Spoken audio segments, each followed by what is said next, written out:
Welcome back to Youthful Minds. I'm Belle. Today we have a special guest who is going to be telling us all about trauma and PTSD. A round of applause for Mr. Charles. Hi, Mr. Charles. Hey, Belle. How are you doing today? I'm doing pretty good. How about yourself? Good. We're glad to have you here. Thank you. I appreciate it very much. So, Mr. Charles, tell us about yourself. What do you do?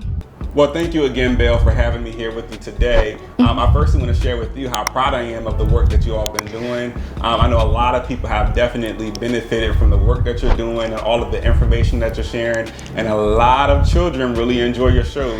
Oh, thank you, Mr. Charles. We really appreciate that. You're definitely welcome. So a little bit about myself. I'm actually a Delaware native, born and raised. Delaware? Delaware. Born and raised. And so now I work in an elementary school with 2nd through 4th graders, offering them some different services with counseling. So we're here today to talk about trauma and PTSD. Can you tell us a little bit about trauma and what it is? Oh, absolutely.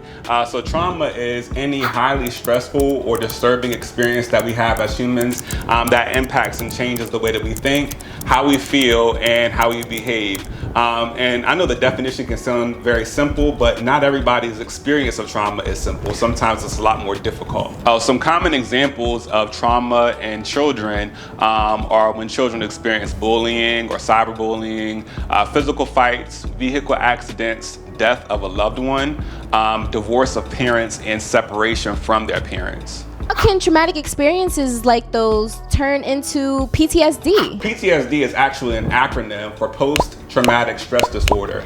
And it's basically when a person has a hard time or struggles with recovering from or witnessing a traumatic experience. With that being said, PTSD is very specific to the person, how the trauma that they experience directly impacts them and their ability or their inability to recover from that experience. An interesting fact is that not everyone who experiences trauma would develop PTSD.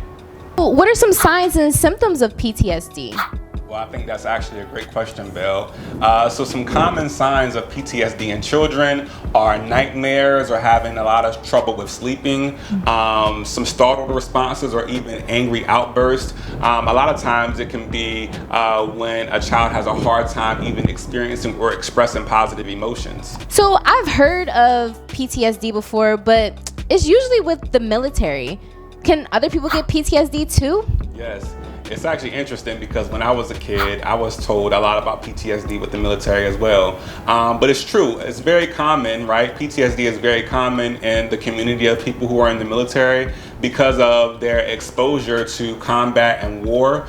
So a lot of times they do experience PTSD more than other people. However, PTSD can be developed in anybody. It doesn't have to be just people in the military. Oh, that's interesting. I learned something new today. How is trauma and PTSD treated? Wow, that's definitely a great question as well, Belle. So PTSD is commonly treated in children through psychotherapy, play therapy, and trauma-focused cognitive behavioral therapy. Oh, big words. No, tongue twisters. Psychotherapy is a type of therapy that helps a child process through their thoughts and their feelings to explore coping skills that can help them better manage themselves. Play therapy helps a child process through their experiences by playing different games or engaging in different activities. And trauma-focused cognitive behavioral therapy focuses on helping a child really process through their thoughts and identifying different thoughts to address their different emotions that they're having, as well as looking at different patterns of behaviors so that way they can develop more positive thoughts, feelings, and emotions. So what can kids do to help themselves along with going to therapy? So one of my favorite tips to give kids when it comes to their mental health, especially kids who experience trauma, is to help them learn how to control their breathing.